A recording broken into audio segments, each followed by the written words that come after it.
There's a line in the song today that strikes me in a particular way. It says, "No good thing will the Lord withhold from those who walk with integrity." Just keep that in mind.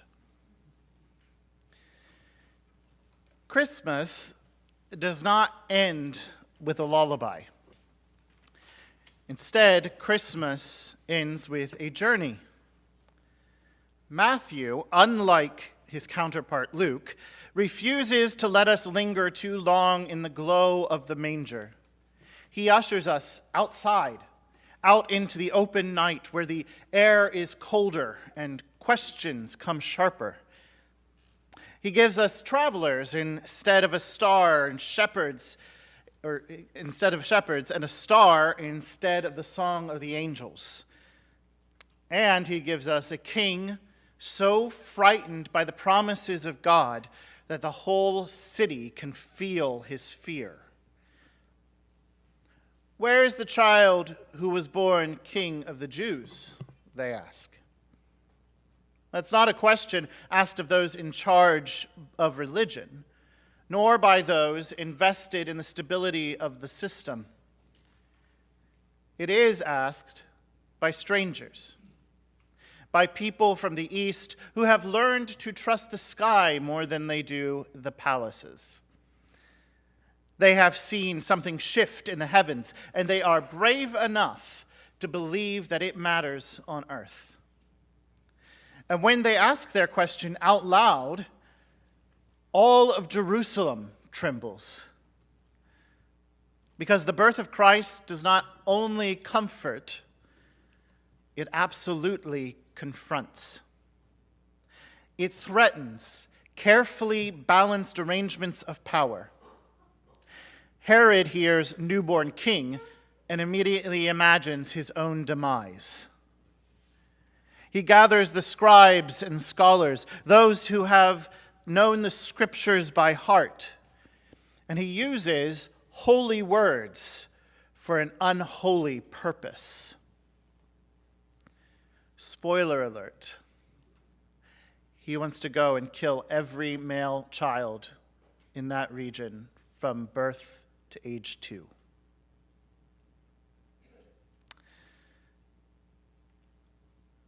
But instead he says, "Go and search diligently. Bring me word so that I too may go and pay him homage." Slimy words. But we may find that fear can regularly masquerade as curiosity, and violence often borrows the language of deep devotion. The wise ones, though, are listening for another voice.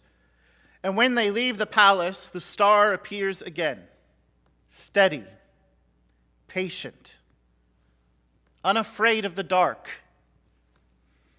It leads them not to marble halls, but to a small hovel of a house, to a child held by a young mother, to holiness that looks small enough to be missed. And Matthew says that they are overwhelmed with joy. This isn't a mild happiness. This isn't they see the door, they open the door and a small half smile comes to their mouth. This isn't polite reverence, but joy that spills out over the edges of expectation. They kneel, they open their treasures, gold for a king, frankincense for the presence of God, and myrrh for a life that will be poured out for the world. Even here, even now, Christmas holds together glory and cost. Because even here at the crib of Christ, we see the shadow of the cross stretch out. Then, because God always hears the call of the vulnerable, they are warned in a dream. Do not go back to Herod. Do not return to fear. Do not cooperate with death disguised as authority. So they go home by another road. This isn't just geography. This is transformation. And it's not only ancient. In our own time, there are travelers on the road.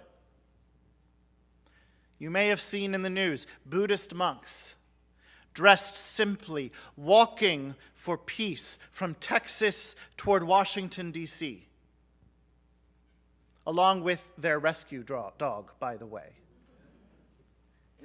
They began on October 26th with prayer and intention, not knowing exactly who would welcome them or where they would sleep each night.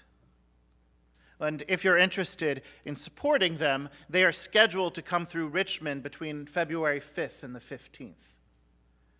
Check their social media. You can find out exactly where they are. Some days, they walk under punishing skies. And some days, their feet are blistered and their legs ache. They rest in temples along the way, in community centers, under the stars and in spare bedrooms offered up to them by complete strangers. They accept meals from strangers who do not share their faith, but recognize their sincerity, their integrity. Remember that? They pause at roadside memorials, flowers, crosses, handwritten names, and they pray silently for lives that have been broken by violence. They are not in a hurry. They are not trying to win a race. They are simply walking. In fact, they have stated in their social media post, "We walk not to protest, but to awaken the peace that already lives within each of us." Each step is a refusal to believe that peace is too ideal to pursue. Each mile says that peace is not an idea we admire, but a practice that we carry. Like the Magi, they pass by the centers of power without asking permission. And like the Magi, they come not bearing any weapons, but the gift of their presence, their witness, only the quiet conviction that another way is possible. They're not Christians. They are not seeking the Christ child as the Magi did. And yet, like the Magi, they are outsiders whose lives ask all of us a very holy question. Is there another way to live? The Magi leave changed, not because they have solved a mystery, but because they have met a child who does not rule by force, but by drawing love out of a people who never expected to kneel. A child who gathers the nations, not with threats, but with light. A child that Christians dare to call the Prince of Peace.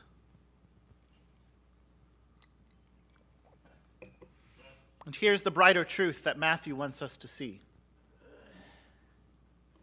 Herod's palace fades into obscurity. The star doesn't. The wise ones disappear into their own homelands, carrying joy into the wide world, and the light that guided them does not go out. Instead, it multiplies, reflected in lives now pointed toward hope. That is the promise of Christmas for us. We're not meant to stay at the manger forever. We are meant to carry what we have seen into our neighborhoods, our work, our family tables, our common life. The same God who met the Magi on foreign roads meets us here, not to keep us safe from change, but to lead us out into it with courage. So here is an invitation for us, St. Martin's, for all of us. It is simple and real. In this season of Christmas and beyond, choose one small way to walk the road of peace. May not be all the way to Washington, but just far enough to change something in you. It might mean listening before responding. I know it's hard. It might mean hospitality that costs you something. It might mean refusing a cruel joke, a fearful headline, or an easy division. It might mean praying for someone you'd rather avoid. Walk it slowly. Walk it faithfully. Walk it trusting that God is already ahead of you. Because the child born in Bethlehem is not fragile hope. Instead, he is resilient grace. He is a love that will not let you go. And he will outlast every Herod. He will survive every empire. He will keep calling people beyond the boundaries of who belongs. And the road we take from this place, this holy community, need not be the road of fear or self-protection. There is another way. A way lit by joy, a way shaped by generosity, a way guided by a star that still shines. So go, dear friends. Go by another road and take the blessing of Christmas with you, step by step by step by step, until peace is awakened in you and spreads by the grace of God around the whole world. Remember, no good thing will the Lord withhold from those who walk with integrity. Amen.